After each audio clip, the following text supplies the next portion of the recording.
pessoal, mais um vídeo aqui do canal da Escola Virgem dos Pobres e hoje nós vamos conversar com o professor Rafael de Sociologia, nosso professor lá do ensino médio da EVP. Rafael, muito obrigado por ter vindo trocar essa ideia com a gente e nós vamos falar um pouquinho, pessoal, sobre o cenário do mundo antes e pós pandemia do novo coronavírus. Rafael vai ajudar a gente a entender um pouco desse cenário. Tá fácil, Rafael? Como é que tá a situação? Tá dificílimo, né? A gente vive um cenário extremamente atípico, né? A humanidade no século XX passou por duas grandes guerras, passou por uma pandemia, e a gente no século XXI não podia passar intocável nesse processo, né? A gente está vivendo, sem sombra de dúvidas, a maior crise da nossa geração, a maior crise da geração dos nossos pais, e naturalmente, sempre que surge uma crise, a ciência é chamada a tentar buscar soluções tecnológicas para poder dar resposta àquela situação.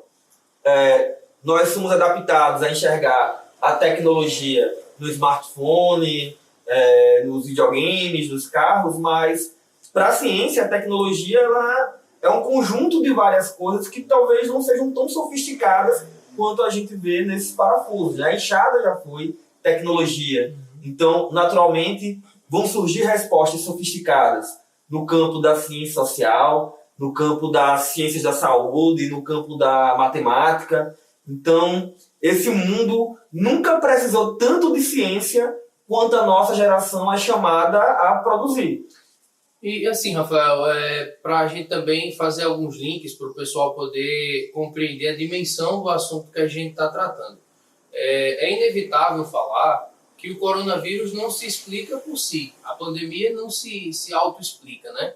Há antecedentes que fragilizam mais as sociedades com a pandemia, né? E esses antecedentes são necessários de se compreender na dinâmica geopolítica mundial, né? Como que essas relações geopolíticas ocorrem, por que elas ocorrem e o que é que afeta a economia de um determinado país e aquela sociedade, consequentemente, mais do que outros lugares, né? É preciso a gente enxergar esse momento que a gente está vivendo não como um fim em si, não como um momento repleto de coisas que não tem padrões, não tem significados anteriores, né? A gente for olhar aqui na linha do tempo, por diversas vezes na história, você tinha um período no qual o Império Romano tinha uma grande economia e hegemonia política no mundo, mas as invasões bárbaras produziram novas hegemonias. Nós vamos ter, no começo do século XX, a Europa sendo o centro da economia global, sendo o centro da cultura global, mas a partir da Primeira Guerra Mundial, você vai ter na Ásia a União Soviética, vai ter na América do Norte os Estados Unidos. A Segunda Guerra Mundial também vai produzir sensivelmente mudança nos atores políticos globais. Então, naturalmente, a gente vai viver um período de reposicionamento global, no qual as economias mais ricas devem continuar mais ricas e as economias mais pobres, e mesmo aquelas que são economias emergentes, como é o caso da Coreia do Sul, é o caso da economia brasileira, vai viver um período de declínio, né? Mas ainda assim, naquelas economias muito ricas, as contradições evidentes vão ficar cada vez mais evidentes. Se você pegar hoje nos Estados Unidos, os casos de coronavírus nos principais centros urbanos, 70% daqueles impactados com Covid são negros. E isso não dá para buscar uma resposta meramente racial, não. Você encontra uma resposta sociológica. É uma dimensão sociológica, exatamente, né? A maneira como as sociedades são impactadas, são afetadas, qual classe trabalhadora vai ser, né? Aliás, qual classe trabalhadora não, a classe trabalhadora em si, como que ela é afetada, isso tudo faz parte da dinâmica de compreender, né, o momento que a gente está vivendo e quem sai no prejuízo. Trazendo, embora a gente tenha um prejuízo aí de vidas sendo ceifadas, mas a gente está falando de um prejuízo que está para além desse momento que a gente vai passar e vai superá-lo. Trazendo um pouco para a nossa realidade. A gente tem visto que o governo tem tentado se posicionar com um auxílio financeiro nesse momento de pico da pandemia. Há também governadores se posicionando em relação a como manter os seus estados funcionando economicamente, mas é um cenário que não existe fórmula, não existe receita, mas existem maneiras de minimizar, né, o impacto. Sim. O que você tem visto do ponto de vista social, do ponto de vista econômico, como é que você tem compreendido os posicionamentos, tanto por parte do governo federal como por parte dos estados nesse auxílio, né, à classe brasileira? A gente precisa, nesse momento, entender o que é a União, né? O que é a União Federativa que dá base à nossa República, né? O Brasil é um conjunto de vários estados, o país tem uma dimensão continental, e a União representa o encontro desses estados e dos três poderes. Mas, se nós olharmos, o governo federal que surge a partir de 2018 é um governo que acredita no Estado mínimo. É um governo que acredita que o Estado não tem que intervir na economia. É um governo que é eleito acusando os programas sociais de serem paternalistas, e é esse mesmo governo que nesse momento é testado. Se a gente for consultar a nossa Constituição, o Brasil é um país capitalista por força de lei. Só que não é um capitalismo qualquer. Às vezes a gente vê a barbárie do capitalismo e acha que esse aqui é o capitalismo. Mais ou menos. Por lei, o nosso país é um país de capitalismo social. Você tem uma economia liberal capitalista que surge ali com a República, com os militares, mas ao mesmo tempo, esse capitalismo social ele tem que funcionar para atender as várias demandas da população. Então, como é que se imagina que um governo que é eleito, querendo reduzir ao máximo o poder do Estado, e agora ele se vê na lógica contrária? E não é uma lógica que esse governo queira. É claro que foi preciso o Covid-19 para poder mostrar para o governo que o Estado tem que agir conforme aqueles que mais precisam dele. Olha, foi preciso. Mas também é preciso outras iniciativas do governo. Dentre essas iniciativas, o governo ele tem que entender que, nesse momento, o Brasil, que é um país desigual, no qual 1% da população tem as riquezas de 40%, esse país precisa passar por uma redistribuição. E essa redistribuição, ela não pode apenas se findar no auxílio de R$600, de R$1.200. Nós vamos viver um período que, provavelmente, não vai passar rápido, a economia não vai voltar a ser o que era antes. Nós vamos encontrar um novo normal para a nossa economia. E quando a gente fala para a nossa economia, não é apenas para as nossas transações bancárias, financeiras.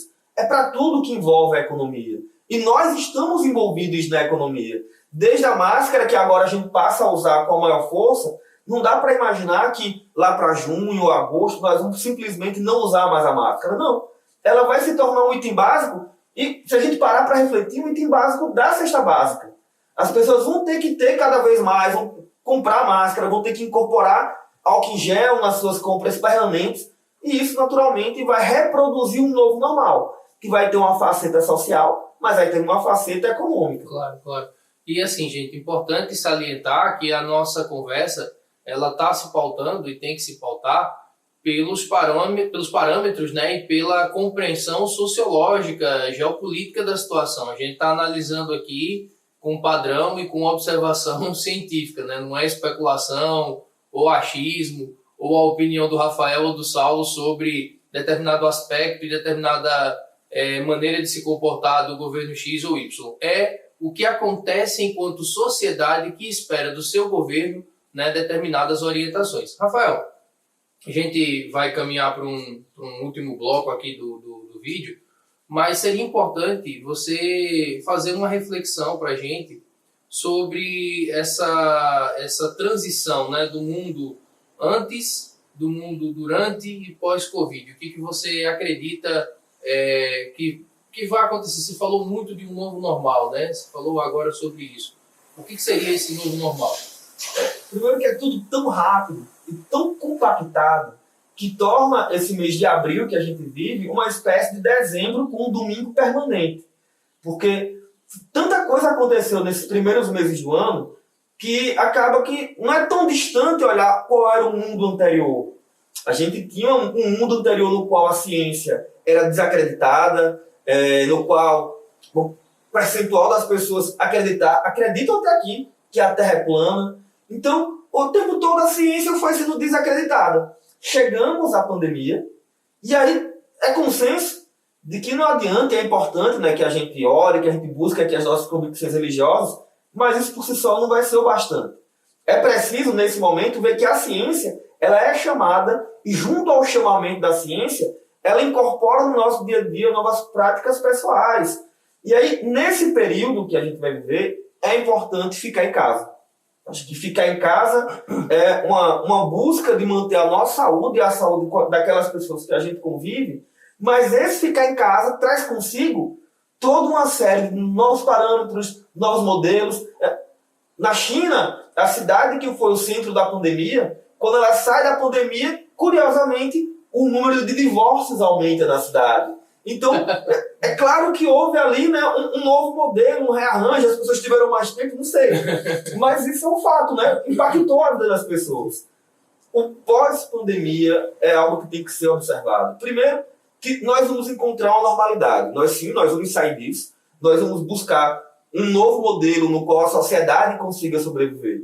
Só que esse novo normal que nós vamos encontrar, porque é novo, porque não vai ser igual ao que era antes, nós incorporamos e incorporaremos tudo aquilo que nós aprendemos nesse período, mas ele vai se apresentar com mudanças muito sensíveis na nossa relação de convívio e mudanças econômicas. Por que econômicas?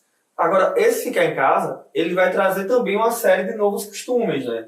Porque aí você vai passar a enxergar a sua rotina com outros elementos. Até os produtos de consumo vão mudar, a nossa relação com as contas de água, luz, vai tudo ser alterado. Esse, depois da pandemia, ele vai ser muito, como é que eu posso dizer? Muito caracterizado por um cenário que, num espaço curto de tempo, muito pequeno, 3, 4 meses, se a gente considerar que isso começa em janeiro, que vai trazer uma série de mudanças. A gente ouve muitas pessoas falarem, é como se um meteoro tivesse caído na Terra e a gente tivesse vivendo a partir desse meteoro. Só que nós ainda estamos no momento da fumaça do meteoro subir, da poeira subir.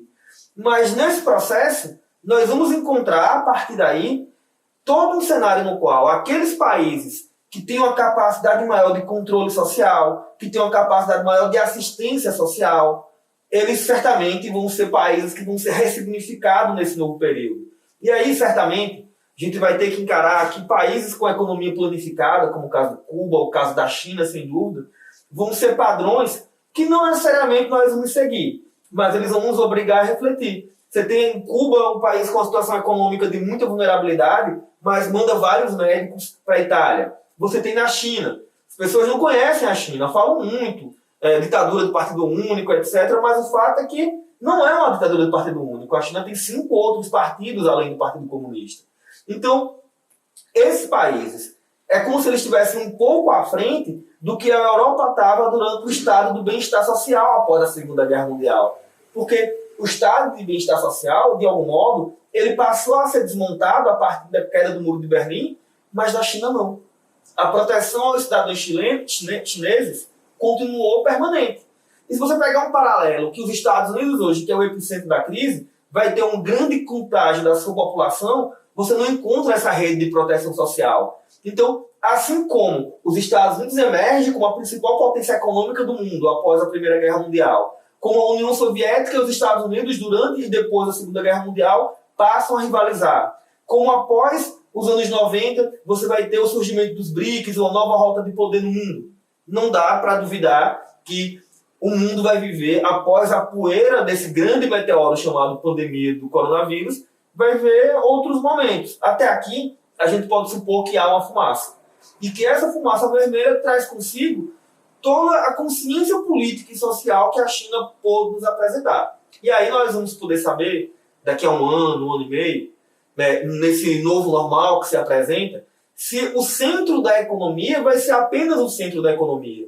Essa relação produção-renda e concentração de renda, ela vai precisar ser desmontada. E vai precisar ser desmontada porque as pessoas vão precisar de um outro parâmetro de vida em sociedade. Nós já sabemos que naqueles pobres que têm uma menor assistência social, uma menor assistência de saúde, a vulnerabilidade a comorbidades e a doenças e a pandemias como essa é maior. Então, quem é que vai querer pagar o preço de ver isso acontecer num outro momento? E aí é importante lembrar que nós estamos vivendo a primeira onda do Covid-19. Então, se essa primeira onda já apresenta um cenário de suspeição, de necessidade de entender como as potências vão se comportar, sem dúvida nenhuma, a segunda onda e o que pode acontecer daqui para frente com a pandemia do Covid-19 vai também trazer consigo novos signos que nós vamos ter que aprender a lidar com eles e ser impactados por ele no nosso dia a dia. Se antes nós tínhamos a disputa da internet 5G entre Estados Unidos e China, alguém tem dúvida que a tecnologia preparada para assistir o mundo nesse momento é a chinesa? Acho que a China dá várias lições que ela consegue e que pode conseguir emergir desse processo ou emergir dessa guerra, né? Porque podemos considerar uma guerra contra o Covid-19, ela vai emergir dessa guerra talvez com um exército mais inteiro do que as outras potências globais.